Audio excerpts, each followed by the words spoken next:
Mufti Tariq Masood, famous scholar. Like, comment and share Mufti Tariq Masood speeches. الرحمن الرحیم. یہ جو clip بھیجا ہے آپ نے، جس میں یہ کہا ہے کہ قادیانی جو ہے وہ یہود و نصارہ سے بدتر نہیں ہے، اور دلیل یہ دی ہے کہ یہود و نصارہ تو ہمارے نبی صلی اللہ علیہ وسلم کو مانتے ہی نہیں ہیں، قادیانی کم از کم ہمارے نبی صلی اللہ علیہ وسلم کو مانتے تو ہیں. اور ایک اور کلپ میں دلیل دی ہے کہ قادیانی تو بخاری مسلم کو بھی مانتے ہیں، جبکہ یہود و نصارہ تو بخاری مسلم کو نہیں مانتے. یہود و نصارہ تو شرک بھی کرتے ہیں، قادیانی شرک بھی نہیں کرتے. تو میں نے کہا ان تینوں دلائل ہی کا میں جواب دے دوں، تاکہ ایسا نہ ہو کہ پھر میں کلپ ریکارڈ کراؤں پھر ان کا کوئی الٹا سیدھا کلپ آ جائے جواب میں. تو یہ تینوں دلائل کہ یعنی یہ جو بیسیکلی دو دلائل ہیں ان کے، ایک یہ کہ قادیانی تو نبی صلی اللہ علیہ وسلم کو مانتے ہیں، جبکہ یہود و نصارہ تو نبی کو مانتے ہی نہیں ہیں. اور دوسری دلیل کہ قادیانی شرک نہیں کرتے. یہ انہوں نے دی نہیں ہے، مجھے نہیں پتہ دی ہے کہ نہیں دی، لیکن میں نے کبھی سنا نہیں ہے، مجھے جو لوگ کلپ بھیجے گئے ہیں اس میں نہیں ہے ایسا کچھ. لیکن یہ دی جا سکتی ہے کہ وہ شرک نہیں کرتے اور یہود و نصارہ تو شرک بھی کرتے ہیں. تو یہ غلط دلائل ہیں. قادیانی یہود و نصارہ سے بدتر کافر ہیں، اس پہ پوری امت کا اجماع ہے. اچھا، انہوں نے اسی بیس پہ کہا ہے کہ یہود و نصارہ کی عورتوں سے نکاح بھی حلال ہے، ان کا ذبیحہ بھی حلال ہے. تو قادیانی چونکہ ان سے بدتر کافر نہیں ہے، لہذا قادیانیوں بھی اہل کتاب میں آئیں گے اور ان کا بھی ذبیحہ حلال ہوگا اور ان کی عورتوں سے نکاح بھی حلال ہوگا. تو ایسا نہیں ہے، پوری امت کا اس پر اجماع ہے کہ قادیانیوں کی عورتوں سے نکاح بھی حلال نہیں ہے، ان کا ذبیحہ بھی حلال نہیں ہے. جو بھی معتد بھی علماء ہیں، صحیح ہو سکتا ہے کوئی پروفیسر اٹھ کے حلال ہونے کا فتویٰ دے دے تو ایک الگ بات ہے. اجماع کا مطلب ہوتا ہے کہ ملک کے جو معتبر، ملک کے کیا دنیا کے جو معتبر علماء ہیں، جو اپنی فیلڈ میں ماہر ہیں، جو فتویٰ میں ماہر ہیں، ان کی رائے یہی ہے، سب کا اجماع ہے کہ ان کی عورتوں سے نکاح بھی حلال نہیں ہے اور ان کا ذبیحہ بھی حرام ہے.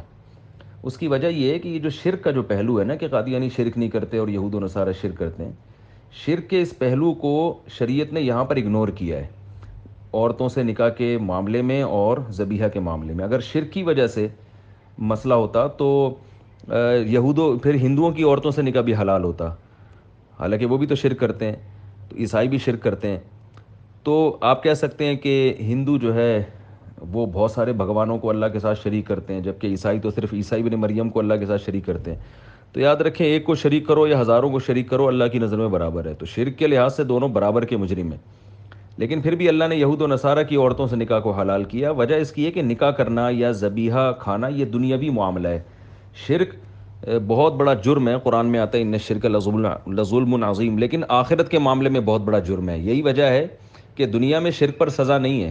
اسلام میں چور کا ہاتھ کاٹا جاتا ہے، مشرک کو کچھ بھی نہیں کیا جاتا، حالانکہ مشرک بڑا مجرم ہے یا چور بڑا مجرم ہے. تو دنیا کے معاملے میں اسلام نے چور کو تو سزا دی ہے، مشرک کو سزا نہیں دی ہے. ڈاکو کو سزا دی ہے، مشرک کو سزا نہیں دی ہے. شراب پینے والے کے کوڑے لگائے ہیں، مشرک کے کوڑے کا بھی حکم نہیں ہے. حتیٰ کہ اگر کوئی شخص کسی دوسرے شخص کو قتل کر دے تو قاتل کو قصاصاً قتل کرنے کا حکم ہے، لیکن جو مشرک ہے وہ اس کو قتل کرنے کا حکم نہیں ہے. حالانکہ شرک جو ہے وہ تو قتل سے بھی بڑا جرم ہے. تو یہ جو ہے نا کہ قادیانی شرک نہیں کرتے، یہ آخرت کے معاملے میں آخرت کا معاملہ ہے کہ وہ شرک نہیں کرتے. تو اس معاملے میں آخرت کی سزا میں قادیانی شرک والی سزا ان کو نہیں ملے گی. زیادہ زیادہ ہم یہ کہہ سکتے ہیں. پھر بھی یہ نہیں کہہ سکتے کہ بدترین کافر ہیں یا نہیں، اس لیے کہ بدترین ہونا جو ہے وہ اس کی اور بھی بہت ساری وجوہات ہوتی ہیں. بدترین ہونے کی وجہ صرف یہ نہیں ہوتا کہ مشرک نہیں ہے، بلکہ بدترین ہونے کی ایک اور دوسری وجہ پائی جاتی ہے ان میں. وہ وجہ ہے کہ اپنے مذہب کو، باطل چیز کو اسلام کی طرف منسوب کرنا. دیکھیں، شرک سب سے بڑا جرم ہے قرآن میں، لیکن اللہ کے وجود کا انکار تو اس سے بھی بڑا جرم ہے نا. تو قیامت کے دن تو جو اللہ کے منکر ہیں ان کو بھی اتنی سزا ملے گی اور مشرک کو بھی اتنی سزا ملے گی.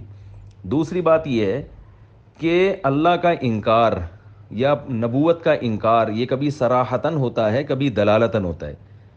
جیسے اگر کوئی شخص یہ ایمان رکھے کہ میں قرآن کو اللہ کی کتاب مانتا ہوں، لیکن قرآن میں نماز کا حکم، زکوٰۃ کا حکم، وہ صاف لفظوں میں کہتے ہیں میں زکوٰۃ نہیں مانتا اور میں نماز بھی نہیں مانتا، جبکہ وہ دعویٰ کر رہا ہے کہ یہ اللہ کی کتاب ہے. تو اس کا مطلب ہے کہ وہ اللہ کو معاذ اللہ جھوٹا قرار دے رہا ہے. اب آپ مجھے بتائیں کہ شرک بہت بڑا جرم ہے، تو کیا اللہ کو جھوٹا قرار دینا بڑا جرم نہیں ہے؟ یقیناً یہ اس سے بھی بڑا جرم ہے، اگرچہ اس کا قرآن میں ذکر نہیں ہے. تو یہ بھی مشرک ہی جیسی سزا ہے اس کی. تو اس پہ یہ استدلال نہیں کیا جا سکتا کہ جو اللہ کو جھوٹا کہہ رہا ہے وہ تو چھوٹا مجرم ہے، اور جو اللہ کے ساتھ شرک کر رہا ہے وہ بڑا مجرم ہے. تو بھائی ان شرک لظلم عظیم، شرک بہت بڑا ظلم ہے، دوسرے گناہوں کے مقابلے میں ظلم ہے. یہ نہیں کہ دنیا کا سب سے بڑا جرم ہی شرک ہے، اللہ کا انکار کرنا بھی ہے، اللہ کو معاذ اللہ جھوٹا قرار دینا بھی بہت بڑا جرم ہے. تو اسی طرح اللہ کے پیغمبر کو معاذ اللہ جھوٹا قرار دینا یہ بھی بہت بڑا جرم ہے. اب دیکھیں نبی صلی اللہ علیہ وسلم سے تواتر کے ساتھ یہ عقیدہ ثابت ہے کہ آپ صلی اللہ علیہ وسلم نے ختم نبوت کا حکم دیا کہ میں آخری نبی ہوں، اور یہ پوری امت کا اجماع ہے. قرآن جو ہمارے ہاتھوں میں آج ہے نا، یہ اجماع امت سے ثابت ہے کہ یہ وہی قرآن ہے جو نبی پہ نازل ہوا. تو اسی اجماع امت سے یہ بات بھی ثابت ہے کہ یہ نبی آخری نبی ہیں، اس میں کوئی کسی نے بھی اختلاف نہیں کیا. تو اب اگر آپ اس قرآن کا انکار کر دو، آپ اجماع امت کو حجت تو مانو، مگر آپ کو یہ قرآن نہیں ہے، تو یہ اللہ کا انکار لازم آ رہا ہے، اللہ کے نبی کا انکار لازم آ رہا ہے کہ معاذ اللہ پھر نبی نے ہمیں معاذ اللہ جھوٹا قرآن دیا. پھر آپ 100 دفعہ کہو میں اللہ کو مانتا ہوں، رسول کو مانتا ہوں، یہ آپ کا ماننا معتبر نہیں ہوگا. تو اسی طرح اگر آپ ختم نبوت کا انکار کرتے ہو جو اجماع سے ہم تک چلا آیا ہے، جس کا قرآن میں بھی ذکر ہے، حدیث میں بھی ذکر ہے، پھر آپ صبح شام رٹ لگاتے رہو میں بخاری کو مانتا ہوں، میں مسلم کو مانتا ہوں، میں حدیث کی کتابوں کو مانتا ہوں، میں اللہ کے نبی کو نبی مانتا ہوں، تو آپ اس دعوے میں جھوٹے ہو. تو صاف پتہ چلتا ہے قادیانی محمد صلی اللہ علیہ وسلم کو نبی قرار دینے والے معاملے میں جھوٹے ہیں. آپ کہہ سکتے ہیں کہ پھر عیسائی بھی تو حضرت عیسیٰ کی تعلیمات نہیں مانتے، تو وہ بھی جھوٹے ہیں حضرت عیسیٰ کو نبی ماننے میں. واقعی جھوٹے ہیں عیسائی، کون سا ہم ان کو کون سا فیور کر رہے ہیں کہ وہ سچے ہیں. لیکن پھر بھی اللہ نے ان کی عورتوں سے نکاح کو حلال اس لیے قرار دیا کہ وہ اپنے جھوٹ کو محمد صلی اللہ علیہ وسلم کے کھاتے میں نہیں ڈال رہے، وہ اپنے باطل مذہب کو نبی کی طرف منسوب نہیں کر رہے. قادیانیوں کا جو سب سے بڑا جرم ہے وہ جرم یہ ہے کہ اپنے باطل مذہب کو اور ایک جھوٹے نبی کو محمد صلی اللہ علیہ وسلم کے کھاتے میں ڈال رہے ہیں، اسلام کی طرف منسوب کر رہے ہیں. قادیانی آج اپنا رشتہ اسلام سے ختم کر دینا، پھر ہمیں کوئی اعتراض نہیں ہے. وہ اپنے آپ کو کافر بھی نہ کہیں، کیونکہ کوئی خود اپنے آپ کو تھوڑی کافر کہتا ہے، بس وہ کہتے ہیں ہم غیر مسلم ہیں. جیسے یہودی اپنے آپ کو کہتے ہیں ہم غیر مسلم ہیں، عیسائی اپنے آپ کو کہتے ہیں ہم غیر مسلم ہیں، قادیانی بھی کہتے ہیں ہم غیر مسلم ہیں، تو ہمیں کوئی اعتراض نہیں ہے. تو لیکن کیا ہے کہ قادیانیوں نے ایک ایسے شخص کی نبوت کو نبی مانا جو شریف انسان کہلانے کا مستحق نہیں ہے. اس لیے کہ قادیانی، میں نے یہ دعویٰ بیانات میں بھی کیا، اور یہ ختم نبوت کے علماء تو یہ دعویٰ کرتے رہتے ہیں کہ قادیانی اس پر تو بحث کریں گے کہ محمد صلی اللہ علیہ وسلم اللہ کے نبی ہیں، مرزا غلام احمد قادیانی اللہ کا نبی تھا یا نہیں تھا، لیکن اس پر کبھی بحث نہیں کرتے کہ وہ ایک شریف انسان بھی تھا یا نہیں تھا. یہ کیونکہ مرزا کی اپنی کتابوں سے ثابت ہے کہ وہ شریف انسان نہیں تھا. تو ایک ایسا شخص جس کی کتابوں سے ثابت ہو کہ وہ شریف انسان نہیں ہے، اس کو اتنا بڑا مقام دے کے نبی قرار دینا اور اس کو نبی کے کھاتے میں ڈال دینا، یعنی وہ کہتے ہیں کہ یہ محمد صلی اللہ علیہ وسلم کا ذلی نبی ہے، اور محمد صلی اللہ علیہ وسلم نے ان کی بشارتیں دی ہیں، اور یہ آپ کے دین کی تکمیل کے لیے آیا ہے، اور یہ ذلی ہے، اور جو بھی ان کو ٹوپی ڈرامہ کرتے ہیں وہ لوگ، اور اپنے مذہب کو عین اسلام قرار دیتے ہیں. اور جو نبی صلی اللہ علیہ وسلم کا لایا ہوا مذہب ہے اس کو اسلام نہیں قرار دیتے. یہ جو پاکستانی عدالت نے جو بھٹو کے دور میں قادیانیوں کو غیر مسلم قرار دیا تھا، اس کی بیس یہی تھی کہ مفتی محمود رحمۃ اللہ علیہ نے قادیانیوں کی کتابوں سے ثابت کیا تھا کہ یہ اپنے علاوہ باقی تمام کو غیر مسلم قرار دیتے ہیں. ان کے ہاں یہ جو اصل مسلمان ہیں وہ غیر مسلم ہیں، وہ کافر ہیں، ان کی کتابوں سے ثابت ہوتی ہے یہ بات. وہ الگ بات ہے توریہ کر کے ابھی انہوں نے چھپایا ہوا ہے، بہت شریف بنے ہوئے ہیں، لیکن اصل میں یہی ہے.